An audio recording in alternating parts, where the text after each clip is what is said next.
And this one for me is my childhood. This song or this theme, even throughout the soundtrack in general, is me as a 4, 5, 8, 10, 25, 30, 35, 40, currently 44 years old, define me as a person. I'm gonna show you how great I am. We're not worthy. I said, empty your mind. I want you to listen to me. I'm going to say this again. I did not have sexual relations with that woman.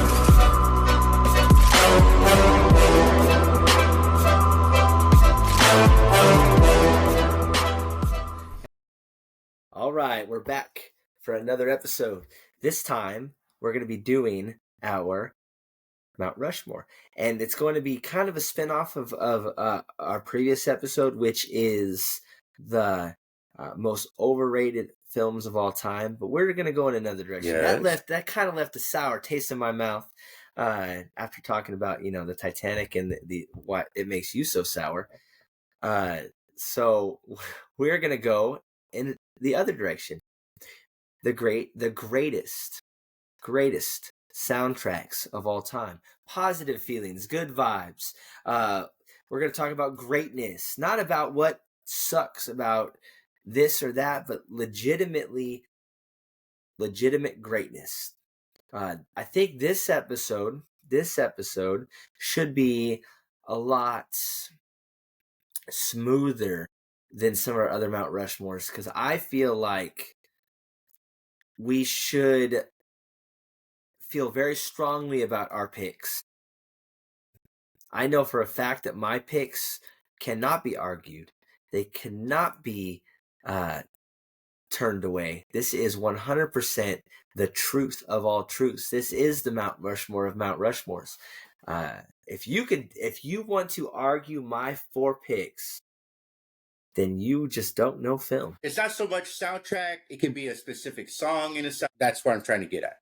All right. Yes, and he did ask me right before we started filming, because he wanted to make sure that we have no clue what direction the other one is going in, but he wanted to pave the road. So I'm interested the direction you're going to go, because there must be a specific reason why you bring that up.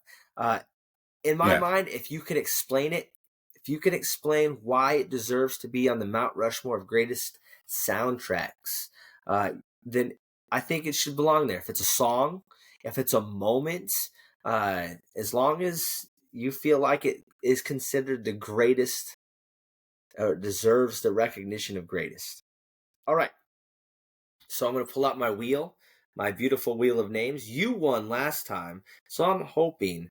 There it is. Way better than last episode. I couldn't even see my screen last episode. Baby. Hit it. There we go. Here we go.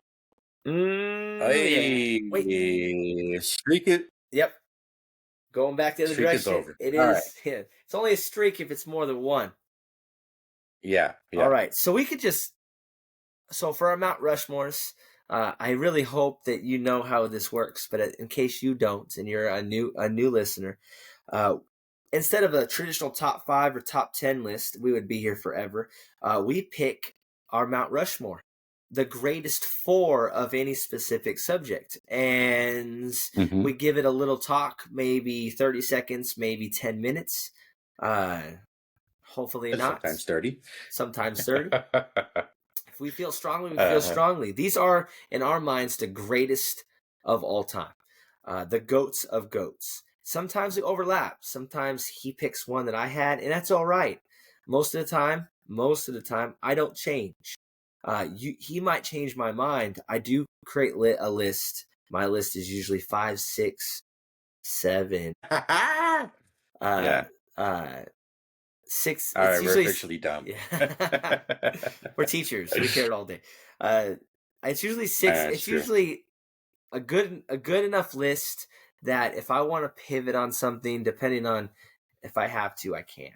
And at the end of the day, I don't usually change my top 4 if you pick it. I just roll with it. There was one episode, the baseball episode, where you picked 2 or 3 of mine, and I just said, you know what? Yeah, Screw it. that's a tough one. That was a tough one. But anyways, top 4 soundtracks of all time. And in my mind, this might be a little spoiler from my list. You could call this John Williams episode because that's basically he is the greatest of all time in terms of soundtracks. But I'm going to try not to pick 4 straight from his repertoire. I'm going to go with a new one. I'm going to go with Guardians of the Galaxy. Oh, come on, bro. As my number 4. As my number 4. I could have went with like Black Panther. I know you love that movie. But you just hear me out. Okay. Hear me out. That's enough. Go ahead. My other 3 are fine. You won't argue those. This is the only one that I tried to slide in there. And it's only because of what it did. It changed the way modern films are. Every single movie wants to be the new Guardians of the Galaxy. It literally it turned things completely 180 for Disney.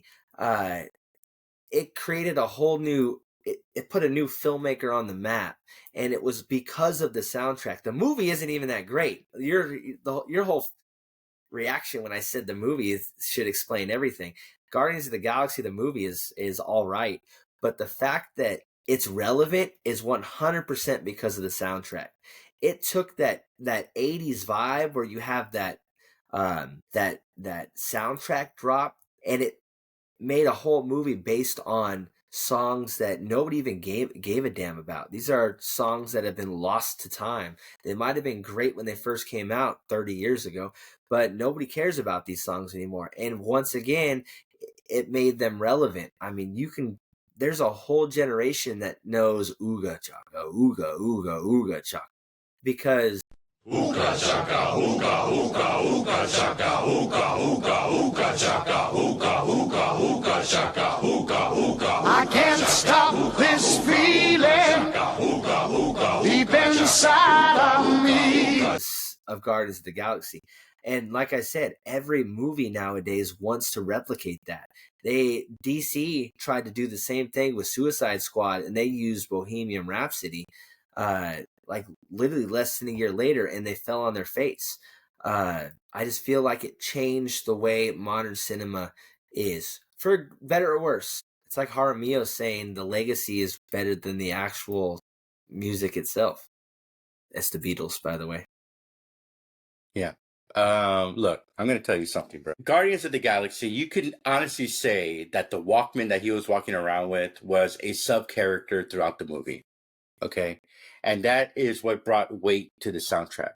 The problem I have with anybody saying that movie was, that soundtrack was top tier is it really is it as creative as we think?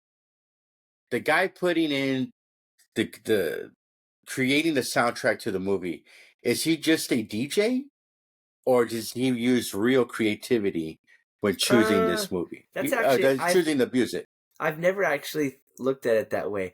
Because if he was composing, I could, like John Williams or Hans Zimmer, if he was composing or even like changing the song, maybe using the beats to Ooga Chaga, right? And I could give it more value. I'm not saying it's not great, because it is. Like I said, the Walkman was a sub-character throughout the movie. I agree with that.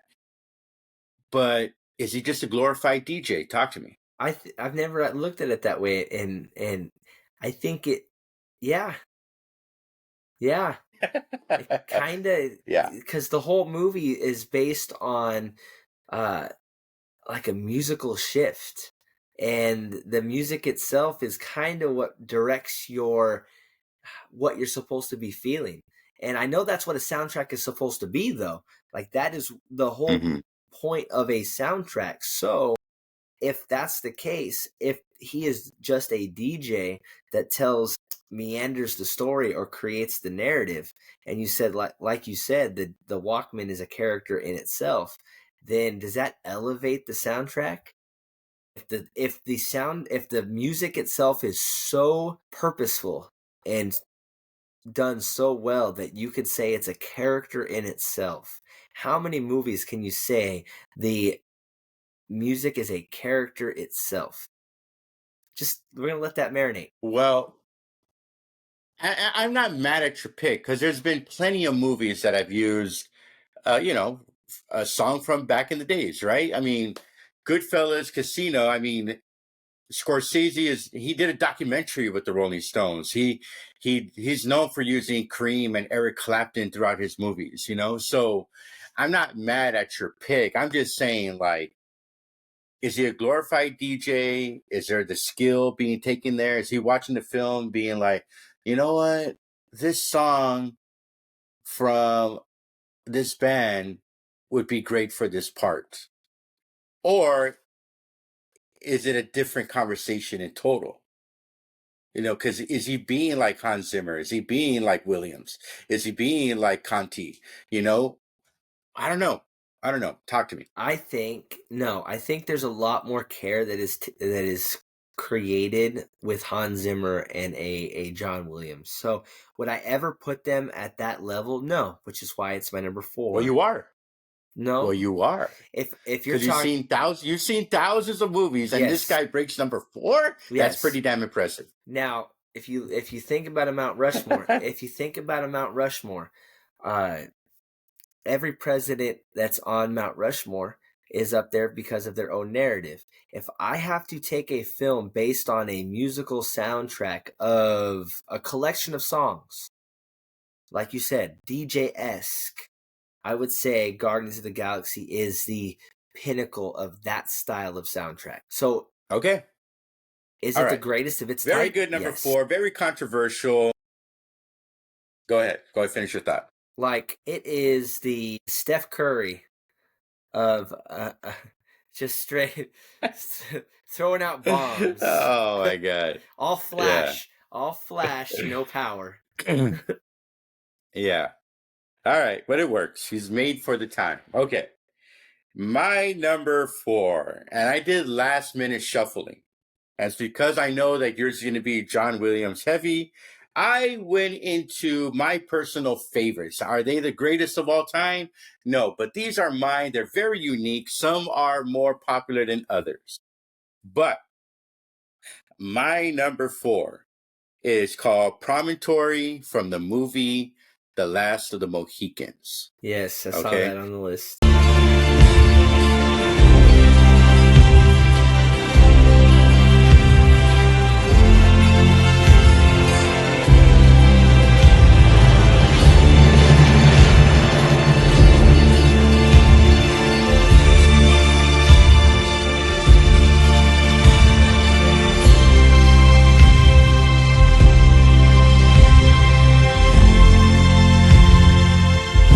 Dude, let me tell you something, bro.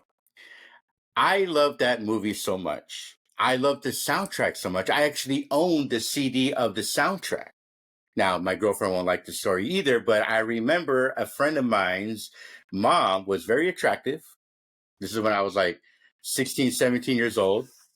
Very hot mom. And she wanted to borrow the CD. And of course, I was going to lend it to her so I can talk to her, even as a 16-year-old little boy. And I never got the CD back. But, dude, you're talking about a song. It has Scottish roots from who's the original Dougie MacLean, I think, called The Gale, right? That dun dun dun dun dun dun dun. That's very Scottish, right? And that last scene, even throughout the movie, that theme is played throughout the movie. But that last scene where they're hunting the tomahawks or the Mohawks, and the Mohicans are hunting them, and the suicide scene where he kills the son, and then the girl takes her own life, and then you see the big old clash between both warriors, both heads or both chiefs from Last of the Mohicans fighting off the Mohawk guy. Where the Mohawk guy had a little tomahawk, and the other guy had a huge blue battle axe, and then they end it. I don't want spoiler alert, right? No spoilers. But that movie that song put that movie and kept its pace with the scene that was happening throughout the entire film, especially that last part. I love that movie. I mean, you're talking about a film within itself. The music, especially with the composing and the melody and the instruments, with the pipes and the drumming and the strings of the orchestra playing in the background. It was smart. It was, to me, underrated. I don't think enough people talk about it. I think it's underutilized in other films that it could be used in. I remember there was a NFL commercial with Steven Jackson, old running back, and Sean Merriman. Like, they're trying to get to the football, and it has a song in the background. And it was like, wow, like, that is awesome. That soundtrack right there, or that song, is my number 4. Talk to me. So that was one of those movies that I didn't really like as much growing up, but What? no, That movie's awesome, you also bro. got to realize it came out when I was really like it was pre me. So I had to watch. Yeah, you were it- like 5, yeah, I I had to guess, watch right? it as I got older. It always existed. I had to wait till I was old enough to watch it, and I would agree that the soundtrack does alter your perceptions and how you're supposed to feel throughout that movie. And I do agree that it belongs on the Mount Rushmore. I'm not the only one either, because, like I said, I did a lot of research on this episode, and it's almost unanimous. It's on almost every list. It might not be that high, but it's on every list. So I agree. I think it's criminally underrated, brother. You know? Criminally, maybe not, but No, it's criminally. It should go to court. it should go to court. All right. So, yeah, very cool. That's my number 4. Hit me with your number 3. It was definitely okay. So on Classic FM, I don't know what Classic FM is and whether or not we should think how we should think of their list. They have that rated as their number 5 of all time. Wow. So you know what? It's not just a song put together, right? I mean, there's definitely intent when you hear that song from Last of the Mohicans. The way they use it throughout the film, it brings a crescendo to the sound that even the novice movie guy or even music guy or girl can appreciate. And I think that's why it's high ranking amongst movie aficionado, soundtrack aficionado people. All right, go ahead. Give me your number 3. all right. So in order to I'm not going to say to give my Rushmore credibility. In order to give my beliefs as a film aficionado, I wanted to include this because this has always been in one of my top 10. It's always been one of my top 10 favorite movies of all time. I feel like the soundtrack is one of the things that most people remember. And when I play the soundtrack for everybody, you'll understand exactly what I'm talking about. But I'm going to go with the good, the bad, and the ugly. Yeah.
iconic. I had that on my notes too. It's very iconic, very one of a kind. People recognize it almost instantly. Americans recognize it instantly. I can't say that everybody. And I might not be as big of a Clint Eastwood fan as some of the older generation, because obviously way before my time. But The Good, the Bad, and the Ugly is one of the few Westerns from the old days that I enjoyed. And I do think that the weirdness of the soundtrack definitely creates a unique feel. They throw weird sounds in there. Like, I swear there's yodeling at some point. And obviously the whistling, that's the thing that's most iconic. And it's very much Western. Very much Western. It did capture the theme for sure. Yes. Fun fact that I love about the theme song is my favorite band, Metallica. I've seen them numerous times in concert. They actually come out to the theme song. The Good, the Bad, and the Ugly. So I think you've told me this The before. Good, the Bad, the Ugly. Either that or I'm having deja vu. You can find it, man. No, I think we've had this exact conversation. It's iconic. It's going to last forever. I mean, it symbolized that spaghetti Western that the movie took place in. The film, the soundtrack, the acting with Clint Eastwood, the pacing throughout the movie, the theme song captures it perfectly. It feels like it was brought out of a capsule. If you're going to put together, what did music sound like in the West, in the Wild West, back in the days? And they did it perfectly. Yes. So I agree with your number 3. Whistling and yodeling and some gunfire sounds. All right. So my number 3 is probably Williams' greatest rival, and Hans Zimmer. And look, dude, let me give you the list. It's the Batman of one. Great soundtrack. Didn't he do Batman? Are you doing Batman? He did Lion King, he did Gladiator, he did Inception, he did Dark Knight Trilogy, he did Interstellar, he did Pirates of the Caribbean, he did Dunkirk, The Last Samurai, Thin Red Line, Man of Steel. Out of all those, which one do you think I'm going to pick? Gladiator, because you love that movie. Close, actually. I'm actually going Interstellar.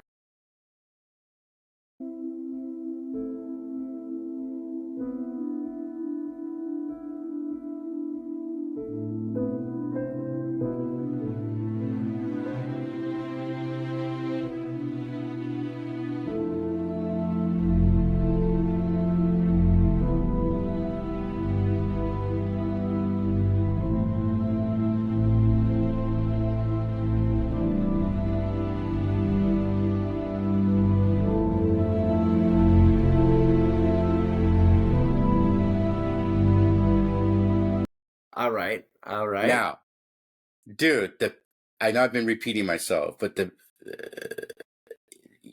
pacing, you feel the emotion. That main thing with the ticking and all that, what he put you throughout that movie, you felt like you were in those time capsules going from wormhole to wormhole and different planetary systems to save Earth, right? Hans Zimmer, part of his genius is connecting the film, not to so much you, but to your heart. What he was doing with the pacing and the way he used certain instruments kind of made your heart flutter in angst. And when I watch Interstellar, and I know it's been used in countless reels and countless TikToks and countless memes is over and over and over, that is actually the genius of it.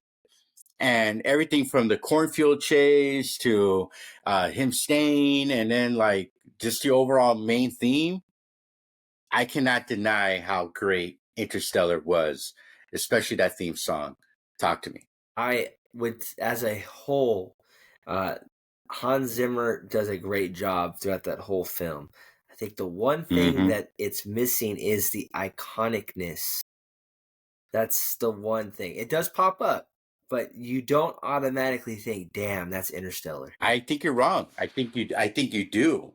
Like, I know that song is from Interstellar, and it's weird. It feels like that score is more spiritual and philosophical than just putting songs together, just putting orchestra together. It felt like he had intent, as all great composers do. Of course they do, right? But when he was creating this film and he was watching the pacing throughout this film, I think he knew that the score, that the soundtrack had to keep pace with the emotion that the viewer is going through, not so much the characters, but the viewer, so the viewer can connect to the film. So that is my number. And it's a good number, and it's a good one. I don't think we could honestly have a list of greatest movie soundtracks without at least one Zimmer score. I like your pick. I don't know if there's a better. Gladiator's good. Gladiator's good. But I don't think that I feel any negativity towards you picking Interstellar over the Gladiator soundtrack. So I like your pick. I do. My number 2, I can't make a list without including this soundtrack. My heart would break. I might spontaneously combust if I did not. Please don't do it. If I did not pick Star Wars. Please. Oh, thank you, Lord.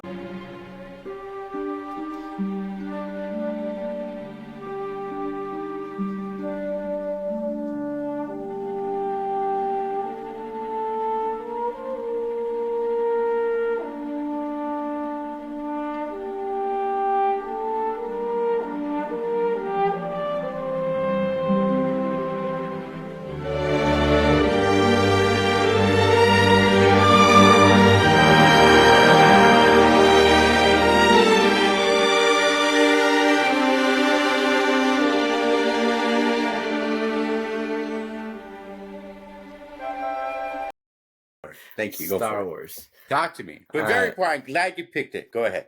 John Williams is, in my mind, the greatest film composer of all time. You could pick so many John Williams films for this list. Some people might say Schindler's List is the best John Williams film. He did. If you really want me to name them, you named Hans Zimmer, but he did just about every major film you could think of. And I'm not going to name them because I might use them again later, but there are plenty, and I will name them in my honorable mentions. But for now, John Williams is 100% in my mind the greatest film score composer of all time. For the same reasons you said Hans Zimmer. John Williams is fantastic at creating the emotions that the audience should be feeling.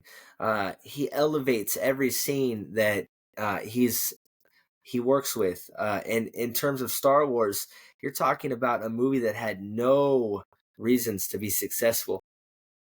It was basically a shot in the dark, and one of the reasons why people look back and love it so much.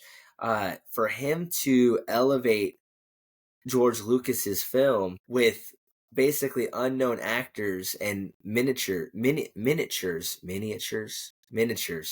It takes genius, and it is 100% a soundtrack and score that we recognize. Not just one song, but almost every song from the original Star Wars film is recognizable to most, even kids today. No, I agree with you. Like, he put life into the epicness of Star Wars, for sure. Here's the thing. For me, you just said it, and I think that's where his genius is. Star Wars had no reason to be epic.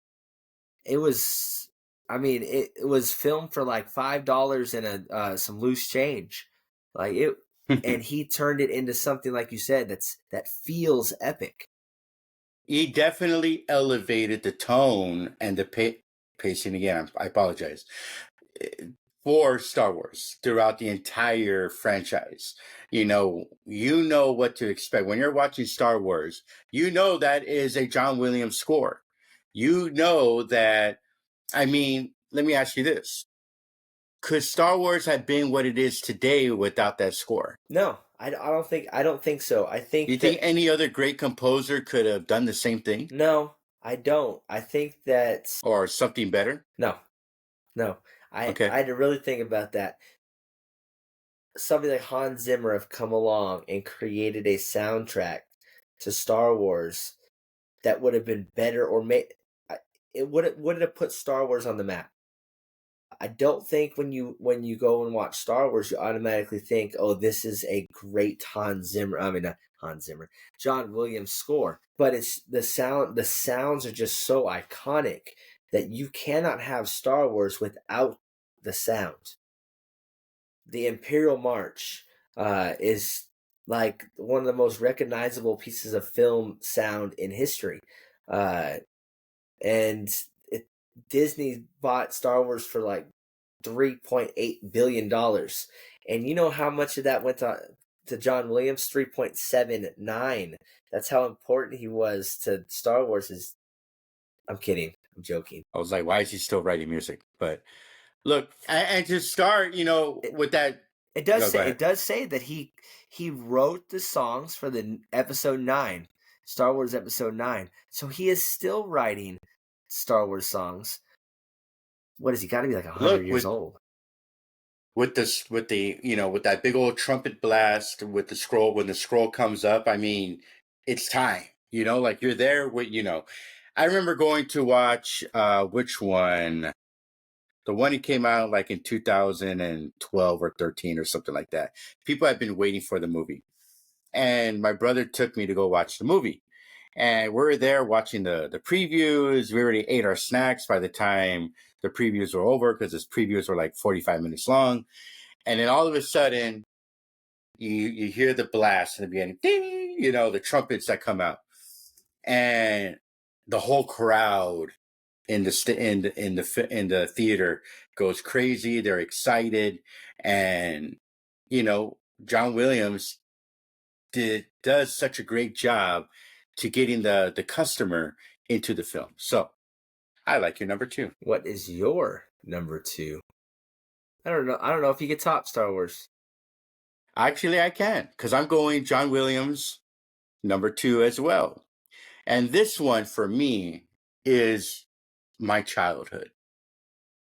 This song, or this theme, even throughout the soundtrack in general, is me as a 4, 5, 8, 10, 25, 30, 35, 40, currently 44 years old, define me as a person. And I am going John Williams, Superman. Oh, okay. That was Dude, yes. Go ahead. That was gonna be. I didn't want to name. I didn't want to give you any hints, but I didn't want to name the John Williams films, because I know the Christopher Reeve Superman movie it's one of my favorite movies. I would say if I were to make a list of 5 greatest superhero movies, it's on the list.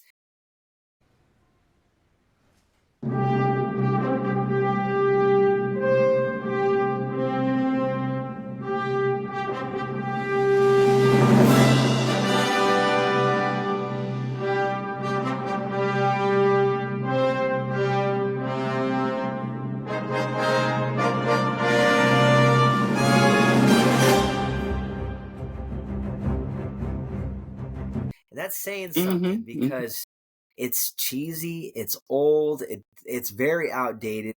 I don't think it holds up very well at all in 2025, but there's just something about it.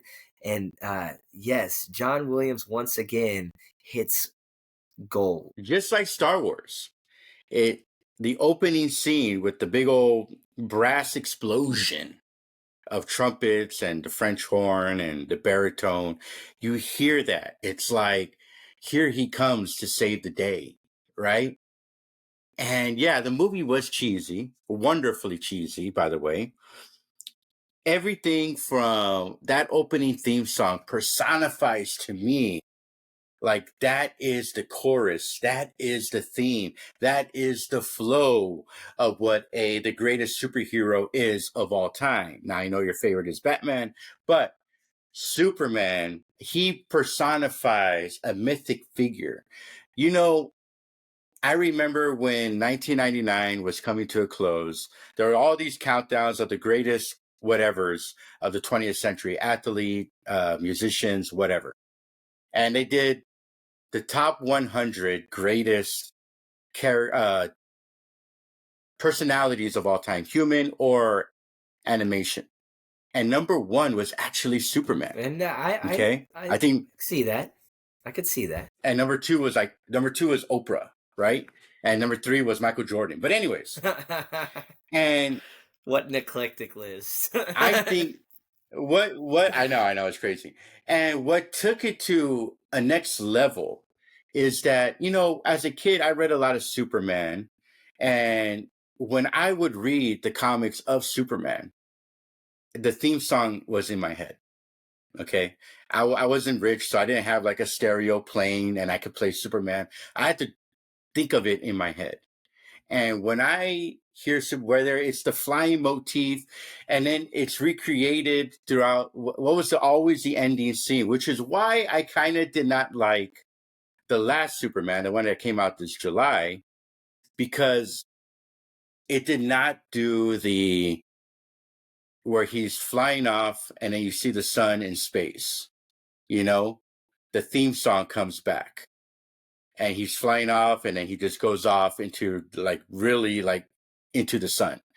Like the new movie did not do that. And I'm like, come on, bro. That's so iconic. That is Superman. I know he was trying to do his own thing and I respect that. But when something is as iconic as a Superman theme song or moments like that flying off in space, it has to be done.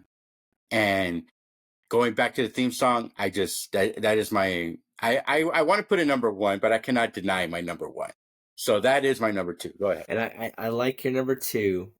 Superman is the best of Superman, and you're right. I don't know if it's so much Christopher Reeves. I think it's the wholesomeness of John Williams. I think he just creates this. You get exhilarated. You feel like anybody could put on the Superman suit and truly fly. Because they've brought back that same score with other actors, and it still feels like Superman, and that's what John Williams has done. I could get you right now, put you in a Superman suit, and play the John Williams scene, and people will be like, "That's my Superman." That's dun dun dun dun dun dun dun dun dun dun dun dun.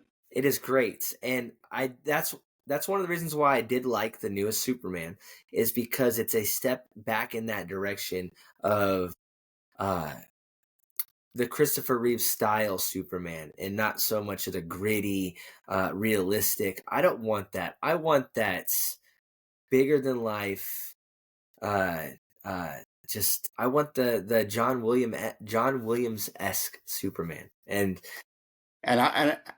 I'll say this: the Brandon Roth one. What was that? Not Man of Steel. Was it Man of Steel? No, Superman Returns. Superman Returns. When he goes off, when he's flying into space, and then he puts his other hand behind his back, and then just floats off. Oh man! Hey, when I saw that, I remember thinking the first time I watched that movie, I was like, "Please let it do that scene." I know that was supposed to be like part 4 with Christopher Reeves, but the whole accident, R.I.P., and then coming out 10 years after his death. They couldn't really do that, and it was supposed to be a part 4 or part 6, actually, right? I thought they captured it wonderfully on the one that came out in 2013, or right? Am I right or wrong? That was Man of Steel. Brandon Roth. No, Brandon Roth was like when I was in high school. 2007. It's like 2007-ish. And it was good. But anyways, it was good too. But anyways, that's my number 2. Go ahead. My number 1, and I do like your number 2. My number 1 I picked for the same reasons, and it just when I've watched this movie, I watch it about once a year. My kids are old enough to really be in that era where they can enjoy these movies. My 10-year-old, I took him to see the newest one, and he now feels what I felt when I was 10 years old. And I watched this the original, and I haven't told you what it is yet. For I watched the original, and I still feel it when this music comes on. When they play the score, the big score, you feel it. Like you feel like you're a kid all over again. Like inside, I feel like I'm 10, and that is Jurassic Park. Oh, okay. Yeah, I thought about Jurassic Park too. Go ahead. And that is obviously you're a little bit older than me. Yes, the Christopher Reeve Superman is very much it's a good one. But when I was growing up, it was more of that Tim Burton Batman era. So we had already shifted the other direction. But I was about 5 years No, old. not Angel. I was about 5 years old when the first Jurassic Park came out. And I didn't see it in the movie theaters because I was still a little young. When I finally saw it for the first time, when they first see the dinosaurs, when they're in the Jeep and they look up and you see the Brontosaurus or the Brachiosaurus, Right. It was and beautiful. you can feel it, like the soundtrack makes you feel like you're a kid, like you're an elementary school kid all over again. And even to this day, when I watch that scene and I hear the sounds, I still feel like I'm that little kid. And for a soundtrack to do that to you, like you said, when you're reading comic books, you automatically hear the John Williams Superman. Like I just imagine when I read a book about dinosaurs to my 2-year-old right now, I just think Jurassic Park soundtrack. And I hope that one day he'll like it as much as I can. But once again, it's iconic. You know what it is, and that's just the John Williams thing, and a little bit of Hans Zimmer. He does the same kind of stuff, but John Williams is a master at creating something so different, so unique, but yet matches what he wants it to match. He did it with Harry Potter. You just did Indiana Jones. You can go Jaws, Superman. Now that was kind of, I didn't expect that one, but you hit us with Superman. Star Wars. Like he is a master in all those things. Obviously, he's a composer, so he's using these same ideas in every single piece, but yet he weaves them in a way that's unique and creates a feeling. And Jurassic Park is my number one.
John Williams, just in a different way. I forgot about Schindler's List. I did say Schindler's List earlier, but that's not as iconic. That's more of a he's gonna hit you hard and he's gonna hit you. Right. Yeah. So I love that. I love that pick as your number one. I have a fun story to tell you. I'll never forget. I was in 7th grade or 8th grade. I was a junior high, and a bunch of friends of mine. It was Thanksgiving break, so we went to the movies. Now I live in the south border, so it's always hot. The winters are like 50 at best, so it was like crazy cold for us at the time, 50 degrees. And we went to go watch Jurassic Park. And I remember that movie with the music and the tension and everything that movie puts you through, the soundtrack.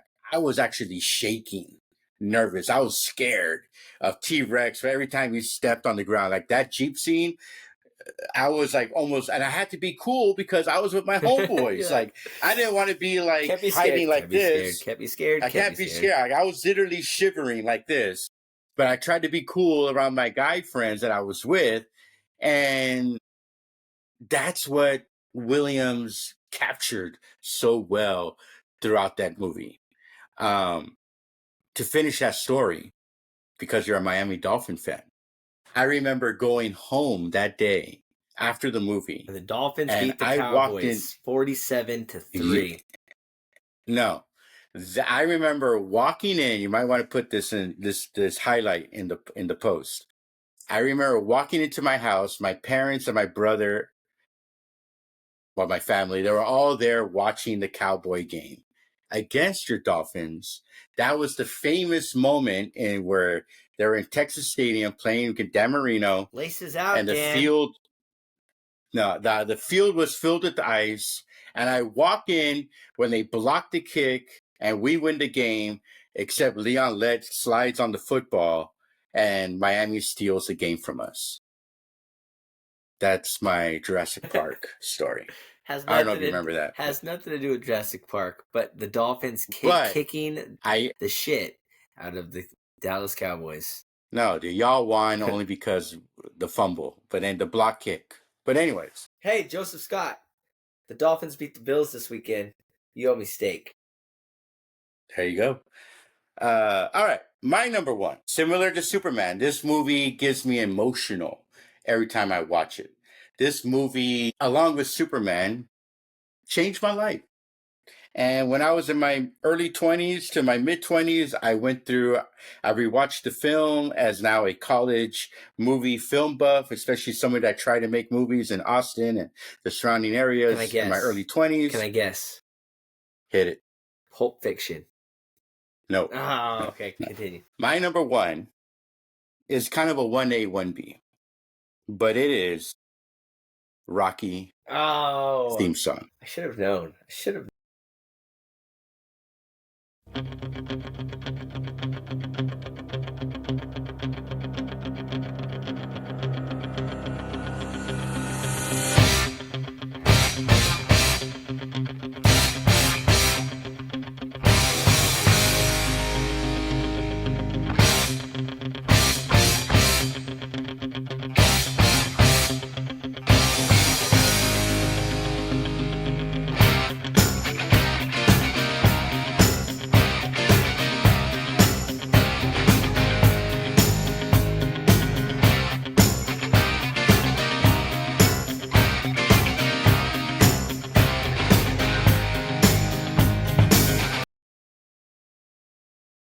Known.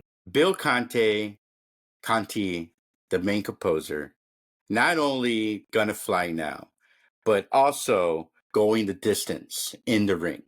Now let's go to Gonna Fly Now.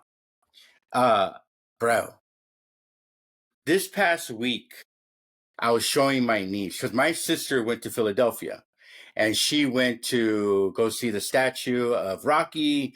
And she didn't go there for that, but she saw it. She took pictures. She went up the stairs, and I showed my little 11-year-old niece that scene in Rocky 2, even Rocky 1, but I showed her specifically the one for Rocky 2, where he runs out of his apartment and he starts running with the kids after his wife told him to go win. Dun, dun, dun, dun, dun, dun, dun, dun, dun, dun, dun, right? And you see his motivation. And I saw my niece look at that movie like she was watching from my phone with her eyes high, her smile, her mouth agape.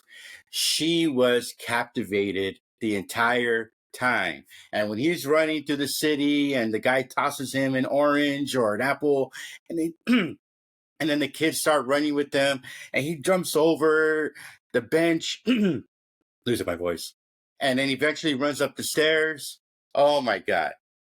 Talk about a level of achievement in not only the music, but the sound. Going the distance, the other part. That's the part in the ring where the bell rings, ding, dun, dun, dun, dun, dun, and you feel the tension of what both of the boxers are going through. They both wanted to go the distance. They both wanted to beat each other to hell. And dun dun dun dun dun dun dun dun, dun. I know we could just put the music over this, but you felt You just wanted to have your moment. Yeah, you felt the heat, you felt the blood boil, you felt the sweat through the music and onto the canvas of that movie. So that is my number one. Okay. Go ahead. I got two stories. You've never heard these stories. One is kind of lame. The other one is a big part of my life. So one of my favorite songs of all time is a cover of No Easy Way Out, which is from Rocky IV by the band Bullet for My Valentine.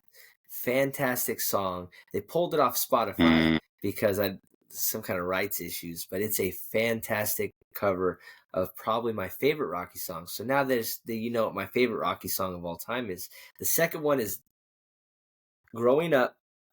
I was a baseball player, and one of the things that I would end up priding myself on is my vision. You couldn't throw a ball past me. If you threw it anywhere where I thought I can hit it, I was going to hit it. My plate vision was probably the one thing that I'm most proud of.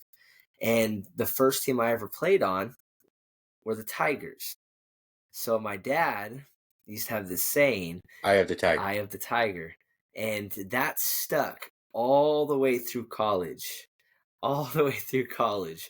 And that's what he called it. That plate vision was you had to have the eye of the tiger. So as much as I give you crap about Rocky, obviously it played at least a fractional part of my childhood because obviously I'm a big baseball guy and I had the eye of the tiger.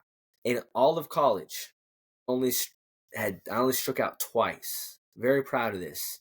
My very first at bat was on a 98-mile-per-hour fastball 3 times in a row. I swung at 3 balls nowhere near the plate. I was just so overpowered and just not ready for that level.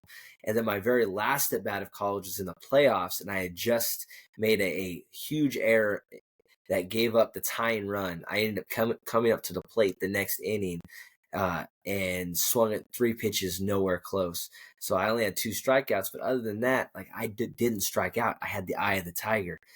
Rocky taught me a valuable lesson, like that's what winners are made of. And it doesn't matter whether you're 6 years old playing t-ball for the Corona Tigers, or if you're playing college baseball, got to have the eye of the tiger. I remember when I was doing my 10Ks, half marathons a couple of years ago, on those home stretches where I was like, I want to stop, I would always put Gonna Fly Now or Going the Distance or Eye of the Tiger as well to get me home every single time. It's an iconic, it's up there. It's up there. You hear that dun dun dun dun dun, you know where it's coming from. Even from my lousy voice. You have the voice of an angel. Voice of an angel. I'll say this real quick, because you brought this up earlier. That film was made with peanuts and chump change. And the idea that they were able to pull out that kind of soundtrack for it, oh my God, probably the best bang for your buck in cinema history. And I agree. I do know the story about Rocky. So I will not shame you on your pick. It is 100% a moment where you have a film that is an underdog that becomes a juggernaut, partially because of all the moving parts, soundtrack being one of them. Like we said with Star Wars, I don't think you could have Rocky without the soundtrack. No. So no. All right. So what is your honorable mention? I've got one because it's my favorite movie of all time, and I've mentioned it in a couple of episodes. Raiders of the Lost Ark, John Williams. Mm-hmm. Yes. Yeah. Phenomenal. It is my favorite film of all time. I'm putting it on the record right now. Personal favorite. I wouldn't say it's the greatest, but it is my favorite film of all time. I just went to Disneyland and made the whole family ride the Indiana Jones ride, just so I can hear that song. Love it. Mine is a unique one, and it is the main theme song and played on the final part, as most theme songs are, of Rudy, the movie Rudy, when he makes the big play. And like, it's my go-to whistling song, and it annoys my dad whenever I whistle it. That is my honorable mention. What do you think? Can we blasphemy? I've never. There's another 10 minutes. Go ahead. I've never seen Rudy. Bro, watch it. Just for one thing, it's great. It was my favorite movie from 7th grade till I was about 31. We went through 2 whole episodes of film, and I had seen every film we've talked about until Rudy. Dude, watch it. Do me a favor. Seriously, watch it with your kids. They'll love it. It's a great movie, underdog kind of story. Sean Astin, Lord of the Rings. Yes. The music is phenomenal throughout the entire film. Carries the movie. But that is my honorable mention. We can't go back and forth because you never seen it and you ruined the episode. So I'm gonna have to take your word for it. I'll do my homework. I'll go listen. I'll go watch Rudy just for the soundtrack. Do it for me, man. Do it for me. But all right. Soundtracks. I will be honest with you. There's been times, at least once a year, where on the way to work, I will put on a good old fashioned movie soundtrack playlist and listen to some score. And yes, Interstellar pops up. Gladiator pops up. All the John Williams and Hans Zimmer stuff pops up. Pirates of the Caribbean's also a very popular one. I hated that movie. All right, we'll leave it at that. All right, guys, thank you for watching. Like and subscribe. Leave a comment. We will respond to you ASAP. By the way, my student left a comment that she wanted you to reply to on one of the episodes about political songs. So go ahead and respond to her on that. But anyways, I am going right now. Her name is Mia, by the way. So thank you guys for watching. Every new episode every Monday and Thursday. And you have any final words? I don't. I will watch Rudy. I will watch Rudy. Final words. That's my final words. Scout's honor. That I don't know if that exists anymore. I will watch Rudy. All right. So next episode will be, what did Uncle Howlett think of Rudy? Oh, don't call me Uncle Howlett. It's not. That is a really black... That's a good name. It's a solid name. Sounds like a pedophile name. Dude, Uncle, I mean, that's the new hot thing, being called Unc. That's the cool thing No, now. that is not. All my kids call me Unc. It's not a good thing. It's not a good thing. Dude, Shannon Sharp, Uncle Shannon. Also not a good thing. He got fired for being a creeper. Anyways, all right, guys. Once again, thank you all for watching. And until next week, thank you for, hopefully you'll subscribe. All right. Yes, lots of subscribers. Hit that little bell. Please. All right. I'm gonna show you how we're not worthy. I said, empty your mind. I want you to listen to me. I'm going to say this again. I did not have sexual relations with that woman.